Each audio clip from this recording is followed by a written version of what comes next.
الحمد للہ رب العالمین والصلاة والسلام علی سید المرسلین وعلی آلہ واصحابہ اجمعین اما بعد فاعوذ باللہ من الشیطان الرجیم بسم اللہ الرحمن الرحیم ولا تحسبن الذین قتلوا فی سبیل اللہ امواتا بل احیاء عند ربهم یرزقون صدق اللہ العظیم وصدق رسولہ النبی الامین المتین المعین المبین الکریم ونحن علی ذلک لمن الشاہدین والشاکرین والحمد للہ رب العالمین۔ میرے عزیز ساتھیوں، آئیے محبت کے ساتھ حضور صلی اللہ تعالیٰ علیہ وسلم کی بارگاہ میں درود شریف کا ہدیہ نشاور کریں۔ پڑھے باز بلند اللہ رب محمد صلی اللہ علیہ وسلم نحن عباد محمد صلی اللہ علیہ وسلم صلو علیہ صلاۃ و سلام علیک یا رسول اللہ یا نبی اللہ یا حبیب اللہ صلی اللہ تعالیٰ علیہ وسلم۔ میرے امام اعلیٰ حضرت امام عشق و محبت مجدد اعظم علیہ رحمۃ الزمان ارشاد فرماتے ہیں، تیری نسل پاک میں ہے بچہ بچہ نور کا، تیری نسل پاک میں ہے بچہ بچہ نور کا، تو ہے عین نور تیرا سب گھرانہ نور کا۔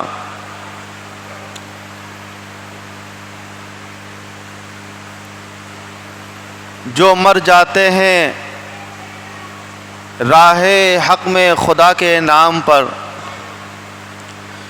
جو مر جاتے ہیں راہ حق میں خدا کے نام پر، اللہ اللہ موت کو کس نے مسیحا کر دیا، اور زنجیر بولتی رہی در بولتا رہا، زنجیر بولتی رہی در بولتا رہا، لوٹے تو ام ہانی کا گھر بولتا رہا، تھرا گئے سارے یزیدی لشکر و سپاہ، تھرا گئے سارے یزیدی لشکر و سپاہ، نیزہ پہ جب حسین کا سر بولتا رہا۔ میرے عزیز ساتھیوں، آج ماہ محرم شریف کی 8 تاریخ ہے، اور آج ہم نماز جمعہ ادا کرنے کے لیے تشریف لے کر کے آئے ہیں۔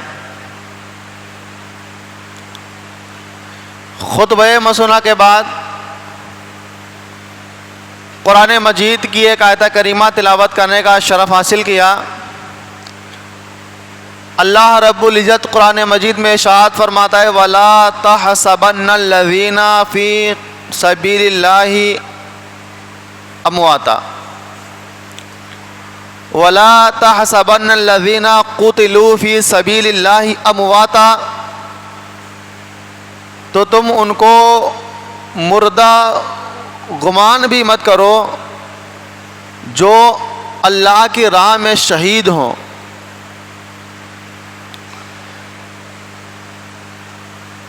عند ربهم یرزقون، ان کو اللہ رب العزت کی جانب سے رزق ملتا ہے۔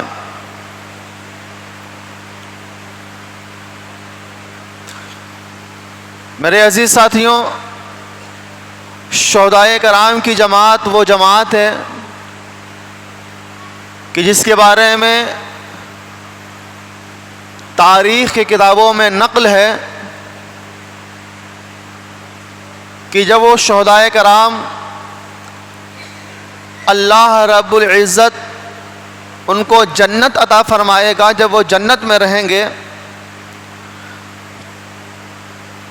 تو جنت کی بہاروں کو اور جنت کی ہر چیز کو دیکھ کر کے، جنت میں سیر و تفریح کر کے، پھر بھی وہ رب کی بارگاہ میں عرض کریں گے، اے پروردگار عالم، مجھے تیری جنت میں مزہ نہیں آیا،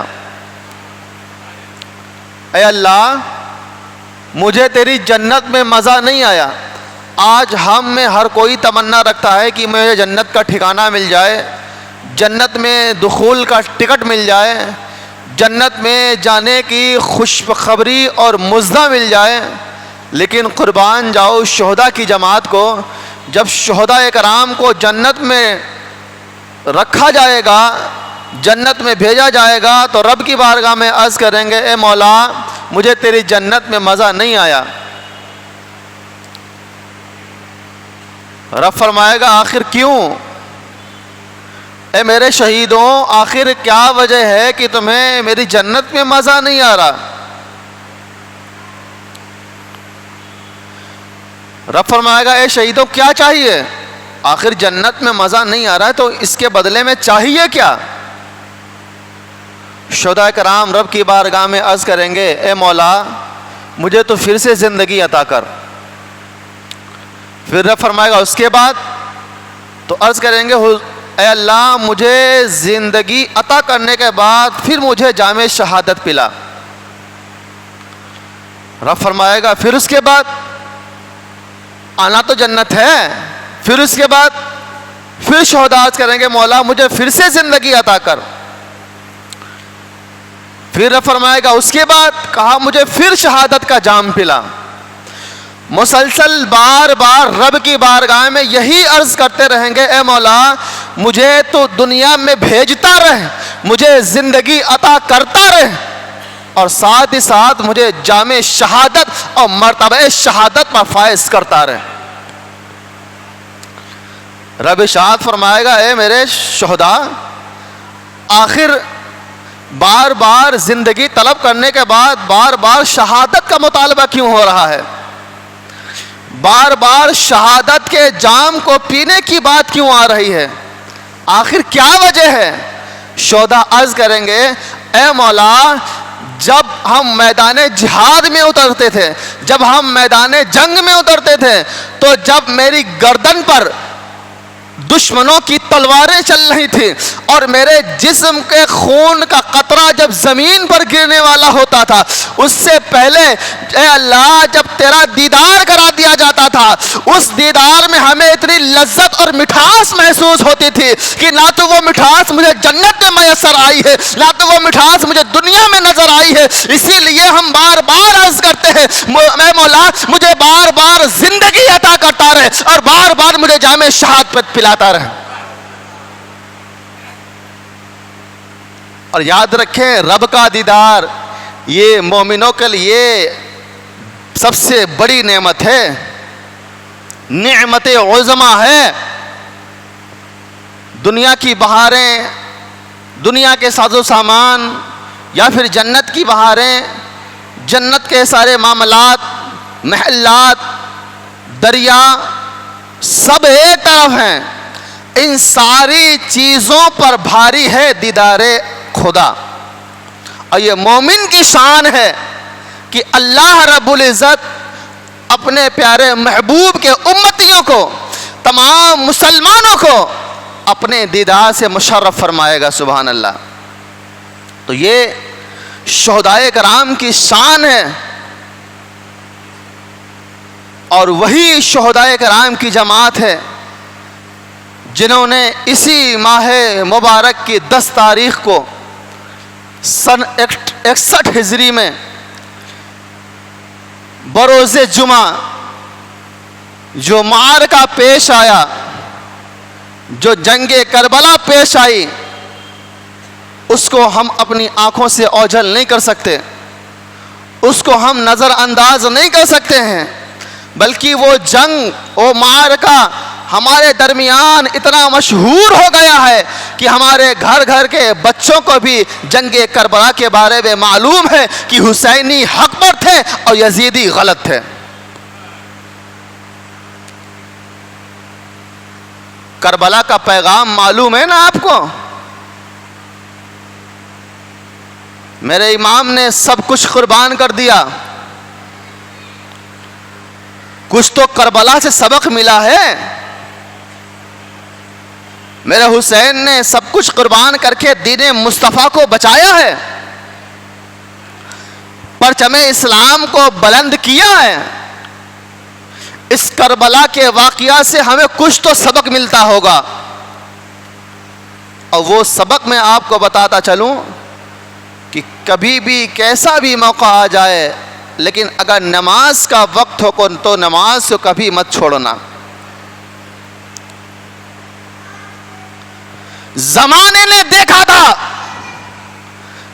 جب نماز کا وقت ہوا تھا، امام علی مقام نے اپنے سر کو سجدے میں رب کی بارگاہ میں پیش کیا، اور یزیدیوں کو یہی بہترین موقع میسر آ گیا کہ انہوں نے سجدے کی حالت میں امام علی پاک، امام حسین رضی اللہ تعالیٰ عنہ کے سر کو ان کے تن سے جدا کیا.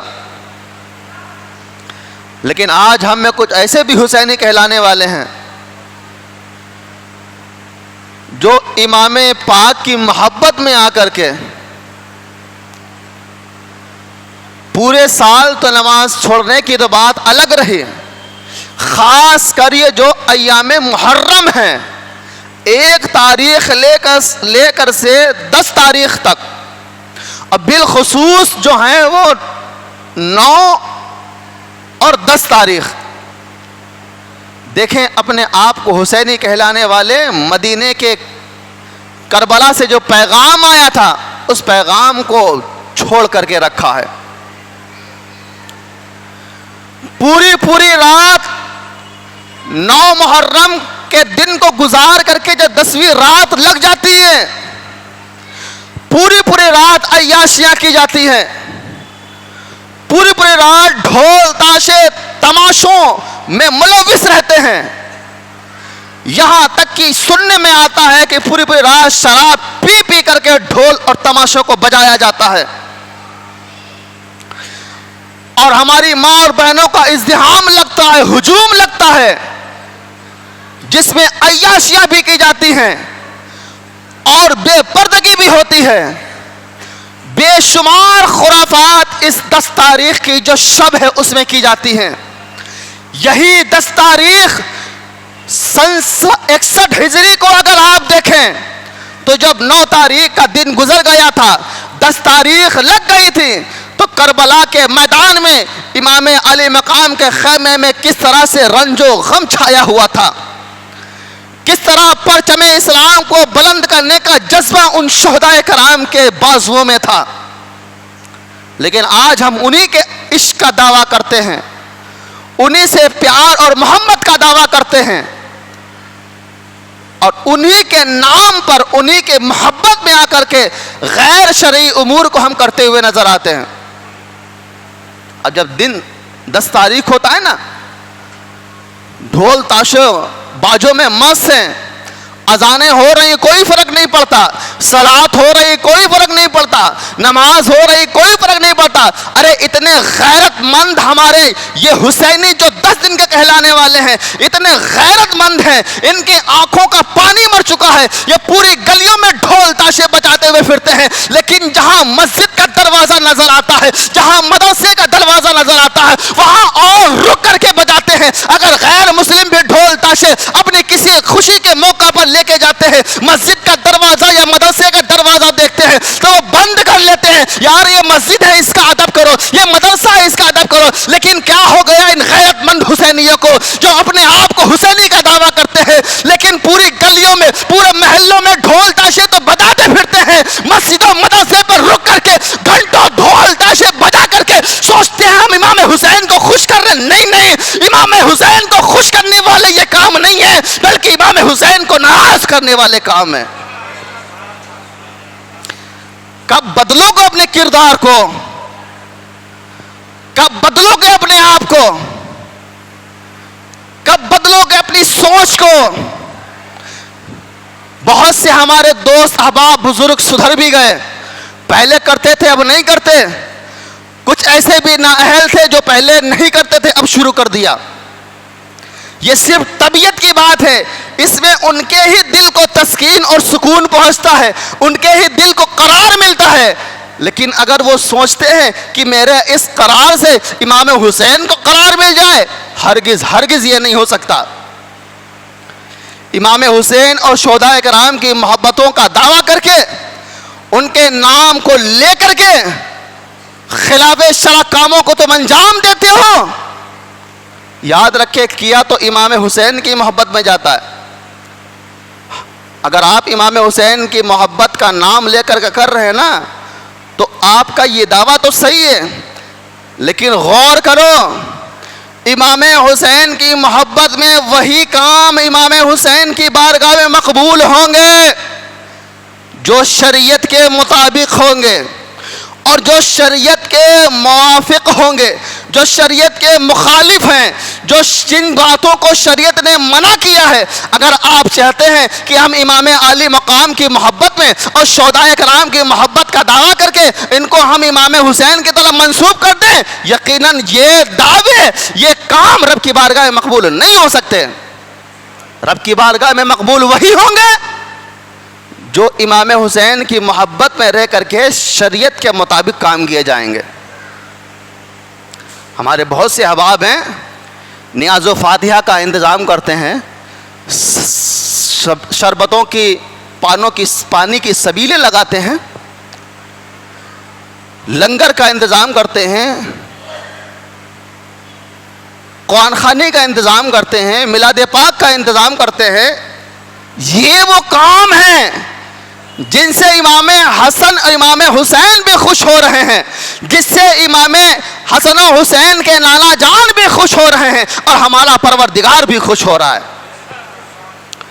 میرے آقا نے رب کی بارگاہ میں دعا کی ہے, میرے مولا میں حسن و حسین سے محبت کرتا ہوں, تو بھی حسن و حسین سے محبت فرما, اور ہر اس شخص سے اور ہر اس بندے سے تو محبت فرما جو حسن و حسین سے محبت کرتے ہیں. تو اگر ہم حسن و حسین کی محبت کا دعویٰ کر رہے ہیں تو امام حسن و حسین کی محبت میں آ کر کے ان کو خوش کرنے والے کام کریں. ہمیں بہت سے ایسے بھی لوگ ہیں جو کہتے ہیں یار ہمارے پیر خانے میں چلتا چلا آ رہا ہے, ہمارے پیر صاحب یہ کرتے ہیں, یا ہماری فلاں خانقاہ میں یہ ہو رہا ہے. یوٹیوب پر آپ کو کچھ ایسے بھی مولوی ملیں گے جو یہ کہتے ہوئے نظر آتے ہیں کہ ایک محرم سے ڈھول بجانا شروع کر دو, بلکہ ان کے آباء و اجداد نے خود کتاب میں لکھ کر کے چلے گئے, ان کے باپ دادا خود لکھ کر کے چلے گئے کہ یہ ناجائز و حرام ہے.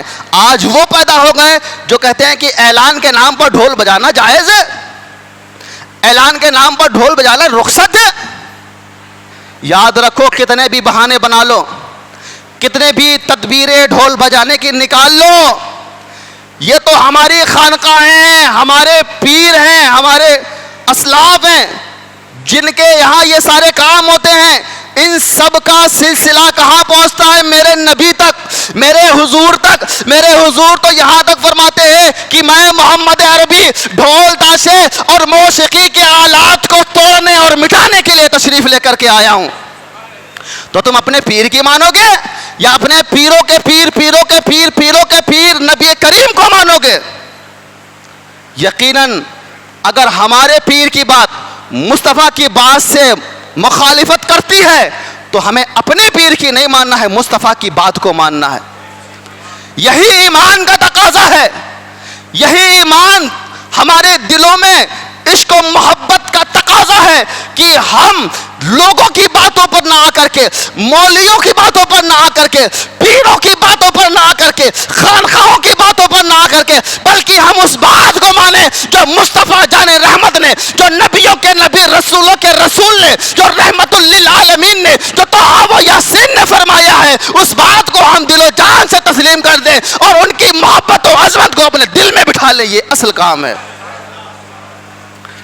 تو اپنے کردار کو, اپنے افعال کو کب بدلو گے؟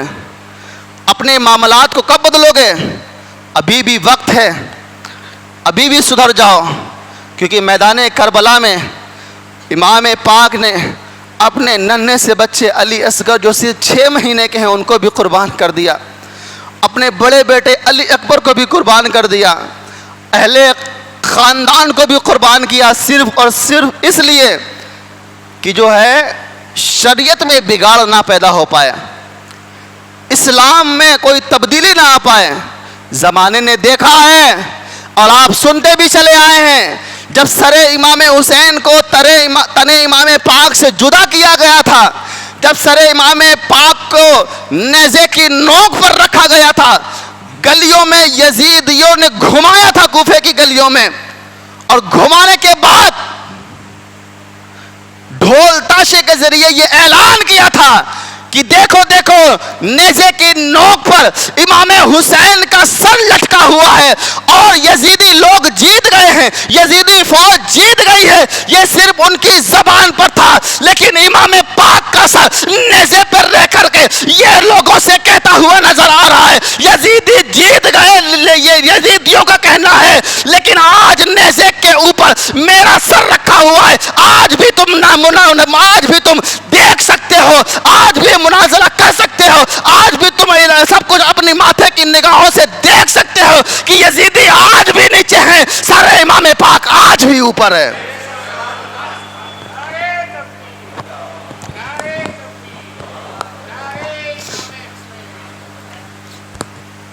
امام حسین رضی اللہ تعالیٰ عنہ کے نام پر خرافات مت کرو میرے عزیزوں۔ اعلان کا بڑا شوق ہے نا کہ ہم اعلان کے لیے بجاتے ہیں، گھر میں جب باپ کا انتقال ہو جائے تو مسجد میں اعلان کے لیے مت آنا کہ ہاں ہمارے فلاں والد کا انتقال یا فلاں بیٹے کا انتقال ہو گیا ہے، نکال لانا لنگاڑے، نکال لانا ڈھول اور تاشے، گلیوں میں بجاتے پھرنا، پھر کہنا کہ ہم اپنے باپ کے مرنے کا اعلان کرتے ہوئے پھر رہے۔ ہے کسی کے اندر اتنی غیرت؟ کوئی ایک بندہ بھی اس کام کے لیے تیار نہ ہوگا۔ وجہ یہی ہے کہ معلوم ہے کہ یہ غلط ہے لیکن پھر بھی کریں گے۔ میرے پیاروں، میرے عزیزوں، وقت ہے سدھرنے کا، کیونکہ جب ہمیں عقل آ جائے، جب ہمیں سمجھ آ جائے، اگر ہم سدھر جائیں تبھی غنیمت ہے، اور سمجھ اور بوجھ آنے کے باوجود بھی اگر ہم اپنے باپ دادا کی باتوں پر اڑے رہے تو یہ ہمارے لیے غلطی کے علاوہ اور کچھ نہیں ہے۔ رب کی بارگاہ میں دعا ہے مولا کریم پروردگار عالم ہم سبوں کو سننے سے زیادہ عمل کرنے کی توفیق عطا فرمائے، اور ہمارے آنے والی نسلوں کو بالخصوص ہمیں خلاف شرع کاموں سے دور رہنے کی توفیق عطا فرمائے، اور امام حسین کی محبت میں آ کر کے امام حسین سے عشق میں وہی کام کریں جن کاموں کو شریعت ہمیں حکم دیتی ہے۔ رب تبارک و تعالیٰ کی بارگاہ میں دعا ہے مولا کریم پروردگار عالم ہم سبوں کے ایمان و عقیدے کی حفاظت فرمائے۔ استغفر اللہ ربی من کل ذنب و اتوب الیہ۔ سارے لوگ کلمہ طیبہ پڑھ لیں، لا الہ الا اللہ محمد رسول اللہ صلی اللہ تعالیٰ علیہ وسلم۔